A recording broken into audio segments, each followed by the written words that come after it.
The Book of Daniel, lions, fiery furnaces, and some wild dreams. The Book of Daniel is one of those books that reads like a blockbuster action movie, complete with death-defying stunts, fiery showdowns, and prophetic dreams that would give any director a run for their money. If there were a biblical Fast and Furious, Daniel would be the guy doing backflips off lions and walking through fire like it's just another Tuesday. But beyond the crazy stories, Daniel is a book about faith, standing firm under pressure, and trusting God in a world that's constantly throwing curveballs. So buckle up, because Daniel's story is about to get wild. Who was Daniel? First off, let's set the scene. Daniel was part of the crew of Israelites who were taken into exile in Babylon. Imagine getting snatched from your home, dropped into a foreign land with weird customs, and expected to not only survive, but thrive. That's basically Daniel's origin story, like a superhero with no cape. Except Daniel's superpower wasn't flight or strength, but something much cooler: faith and prayer. Despite being a captive, Daniel quickly gained favor in Babylon because of his smarts, his ability to interpret dreams,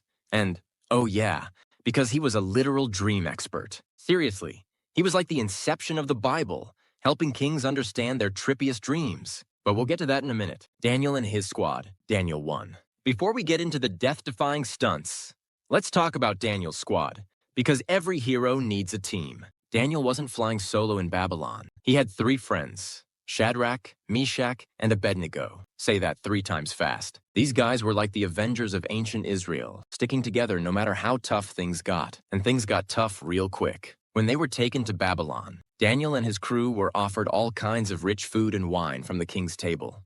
Now, this wasn't your average cafeteria food. We're talking gourmet, Instagram-worthy meals. But Daniel and his friends were committed to sticking to their kosher diet, so they asked for vegetables and water instead. Yes, they basically turned down a steak dinner for salad. The guy in charge of feeding them was like, "Are you nuts? You're gonna get all weak and scrawny on that diet." But Daniel convinced him to give it a try for 10 days, and by the end of the test, Daniel and his friends were looking healthier and buffer than the dudes eating filet mignon. Lesson learned: God's plan beats a 5-star meal any day. Nebuchadnezzar's fiery freakout, Daniel 3. Here's where things start heating up. Literally, King Nebuchadnezzar, let's just call him Nebi for short, was the guy in charge, and like many ancient rulers, he had an ego the size of the Babylonian Empire. He built a massive golden statue and commanded everyone to bow down and worship it. But our guys, Shadrach, Meshach, and Abednego, were like, "Nah, we're good." Nebi wasn't too thrilled with their refusal and ordered them to be thrown into a fiery furnace. Like, dude, relax. The furnace was so hot that the guards who threw them in were instantly toast, pun intended. But here's the crazy part. The 3 amigos were totally fine. Not a hair on their heads was singed, and they didn't even smell like smoke. Nebi looked into the furnace and saw not 3, but 4 men walking around, because God had sent an angel to protect them. Nebuchadnezzar's jaw dropped to the floor, and he declared, Okay, your God is legit. Let's get you guys out of there." The lesson? Standing firm in your faith might land you in some hot situations, but God's got your back, even when the heat gets cranked up. Daniel and the Lion's Den, Daniel 6. Now we come to one of the most famous stories in the Bible, Daniel and the Lion's Den. By this point, Daniel had climbed the political ranks in Babylon and had some serious clout. He was so successful that his jealous colleagues tried to take him down by tricking King Darius into signing a law that said, no praying to anyone but the king for 30 days. But Daniel was like, "You think I'm gonna stop praying? Do you even know me?" So Daniel continued to pray 3 times a day, as usual. When his haters caught him in the act, they snitched to the king, who had no choice but to throw Daniel into the lion's den. Cue the dramatic music. But instead of being mauled by lions, Daniel chilled out all night with them like he was on a safari tour. Why? Because God sent an angel to shut the lions' mouths. The next morning, Darius rushed to the den, expecting the worst, but found Daniel completely unharmed. And in a twist of poetic justice, the guys who had schemed against Daniel, let's just say they didn't fare too well when they were tossed into the lion's den themselves. Lesson? When you put your faith in God, even lions can't touch you.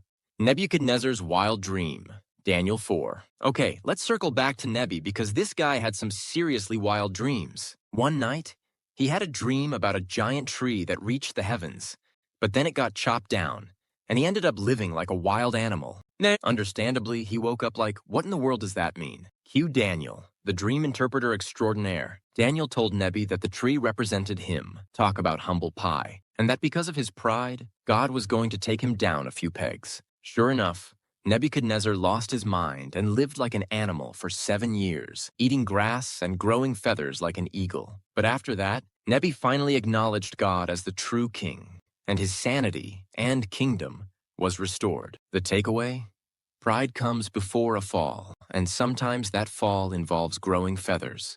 The writing on the wall, Daniel 5. Ever heard the phrase, the writings on the wall? That came from Daniel. King Belshazzar, Nebuchadnezzar's not-so-bright grandson, threw a huge party and decided to drink wine out of the sacred goblets that had been stolen from the temple in Jerusalem. Big mistake, bro. In the middle of the party, a human hand, yes, just a hand, appeared and started writing on the wall. Everyone freaked out, and no one could understand what the writing meant. So they called in Daniel. He took one look and said, yeah, this isn't good news. The writing says your days are numbered, you've been weighed and found lacking, and your kingdom is about to fall. Sure enough, that very night, Babylon was conquered and Belshazzar was toast. The lesson here? Don't mess with God's stuff. Daniel's prophetic visions. Daniel 7, verse 12. If you thought Daniel's life couldn't get any more epic, just wait, because the second half of the book is where Daniel goes full-on prophet mode. He starts having some wild visions about the future, complete with beasts, horns, and heavenly battles. It's like a mix between the Lord of the Rings and the Book of Revelation. One of the most famous visions is of 4 beasts, each representing a kingdom that would rise and fall. Then Daniel sees one like a son of man. Spoiler alert, it's Jesus, who would establish a kingdom that lasts forever. These visions are packed with symbolism and talk about everything from the rise and fall of empires to the end of the world. And while some of it can be a little hard to wrap your head around, the key takeaway is that God's got the future under control, no matter how chaotic things might look. So in conclusion, Daniel's courageous faith and unshakable trust. The book of Daniel is a masterclass in faith under pressure. From surviving lions to walking through fire, Daniel and his friends showed us what it means to stand firm in your beliefs, even when the world, or a fiery furnace, is against you. Whether it's facing literal lions or navigating the pressures of modern life, Daniel's story reminds us that God is always with us, protecting, guiding, and giving us strength to face whatever challenges come our way.